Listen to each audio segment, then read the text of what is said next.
السلام عليكم حبيباتي. اليوم الجمعة وراني ماشي نصلي الجمعة، اول مره راني ماشي نصلي هنايا. ما نكذبش عليكم، كاين لي بزاف يقولوا لي مريم علاش صورتي لنا ولا البنات. والله لا غير فرحانه كشغل تنفست سعداء. كشغل تلقاي الميليو تاعك ماشي كيما سائر الايام. ولا هنا في فرنسا كيما نقولوا كاين غير الجمعه والداخل في المسجد مام الاذان، وما كانش برا تاع الجمعه هكا. ولا تحسي بلي نهار تاع الجمعه ولا وكان ماشي انت ديري الوقت لروحك باش تروحي للمسجد وباش تسمعي حاجه شابه وتسمعي انت من جايه وكاع. تنساي اصلك، ماشي تنساي اصلك تا واحد ما ينسى اصله، ولكن واعره بزاف هنا في الغربه. والله الا واعره بزاف البنات، والله صراحه نعمه كبيره رانا عايشينها في البلاد وما نحسوش. تسمعي الاذان في 5 اوقات وهكاك، والناس ما تصليش. الله يهدينا ويهدي جميع امه محمد. البنات اللي ما صورت لكم غير شويه وخليتكم تستغلوا الخطبه. الخطبة ما شاء الله ما شاء الله ما شاء الله. راحة نفسية، صدقوني كي تسمعوها وانتم في المسجد، واحد الراحة نفسية ما شاء الله. ما نكذبش عليكم، انا شخصيا ارتاحيت ونتقلق فوق تجي نهار الجمعة. والله نتقلق فوق يجي نهار الجمعة باش كيما نقولون نحيي هذيك الحاجة اللي في داخلي. مش عارفة كيفاش نوصل لكم الفكرة، ولكن انا شخصيا نتقلق فوق يجي الجمعة. مش عارفة اللي ساكنين هنا اسكو كيفي ولا لا. نخليكم تسمعوا شوية خطبة البنات هكا باش يجيكم هذاك الاحساس اللي حسيته انا. يا بالك غير شويه وبعد نزيدوا نهضروا البنات. نعوذ بالله من شرور انفسنا ومن سيئات اعمالنا، من يهده الله فلا مضل له ومن يضلل فلن تجد له وليا مرشدا. ونشهد ان لا اله الا الله وحده لا شريك له، ونشهد ان محمدا عبده ورسوله ادى الامانه. غير الناس فطره الدين وعبدوا الاوثان واستقسموا بالازلام، ويرجون من القوي ويحتقرون الضعيف ويستعبدون الخلق وينشرون الظلم. وجاءت رسالة القرآن الكريم لكي تأمر الناس بالعدل والإحسان وتأمرهم بالقسط والإيمان والإخلاص لله الواحد الأحد.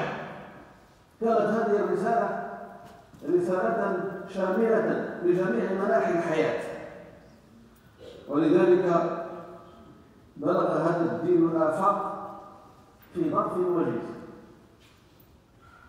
وقبله الناس ودخل الناس فيه أفواجا، ولم يغادر النبي صلى الله عليه وسلم الدنيا حتى أسلمت الجزيرة كلها ونبذ الناس من الظلم والجاهلية التي كانوا عليها وأصبحوا أمة واحدة، أمة الإيمان. ولذلك كان النبي صلى الله عليه وسلم نموذجا تربويا. À une époque où l'humanité a perdu les repères. L'Arabie était dans une anarchie incroyable, avec une société injuste, des guerres incessantes, l'humiliation, l'esclavagisme, la domination d'une minorité qui opprime les pauvres. Et le monde entier n'était pas dans une situation meilleure. L'Europe était dans une situation d'injustice, d'exploitation. Même les religions révélées ont déformé le sens de la révélation divine et ils ont usé d'un pouvoir théologique et religieux pour assujettir les humains. L'exemple des indulgences, et c'est pour cela que le Coran a dit à propos de ces communautés: إن كثيرا من الأحبار والرهبان لا يأكلون أموال الناس بالباطل. غيروا، ولكن النبي محمد جاء لبث المساواة، لا يطمع ولا في درهم ولا دينار ولا سلطة ولا جاه، إن إنما أنا عبد، ومات ولم يورث شيئا، ودرعه مرهونة عند جار له يهودي استردها بعده علي بن أبي طالب رضي الله عنه. Donc l'humanité était dans une injustice, et un message de guidance s'impose. Tel était le message coranique. C'est pour cette raison que le Coran et l'islam a gagné tous les points du monde. Dans un laps de temps, le prophète sallallahu avant de mourir, l'islam a gagné toute l'Arabie jusqu'au Nord, que l'islam est une religion de simplicité.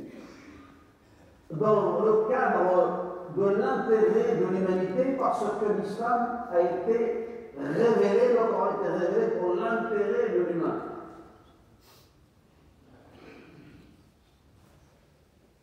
Ainsi, les musulmans doivent présenter l'islam dans l'intérêt de l'humain. L'humain universel. Une fois, le prophète sallallahu était dans sa mosquée, il rentrait dans sa mosquée, il y avait quelques-uns parmi les compagnons. Et puis, quand ils ont vu le prophète entrer, d'ailleurs, sa mosquée était tellement simple. Il n'y avait pas de tapis, il n'y avait pas de mur, il n'y avait pas de décoration, et une simplicité basique. Et sa chambre, elle était juste à côté. Là où il a passé toute sa vie, il mesurait à peine 2 mètres carrés. Avec pratiquement rien comme équipement.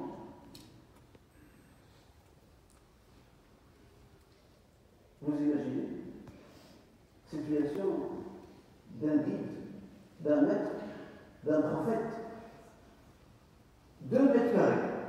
Quelle est la sphère?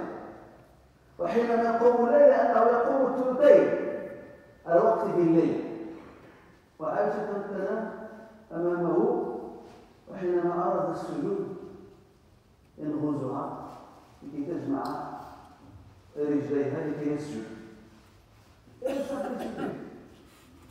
Voilà. Et mon cher, on dit قضية سهلة مهلة. المهم في كل شيء هو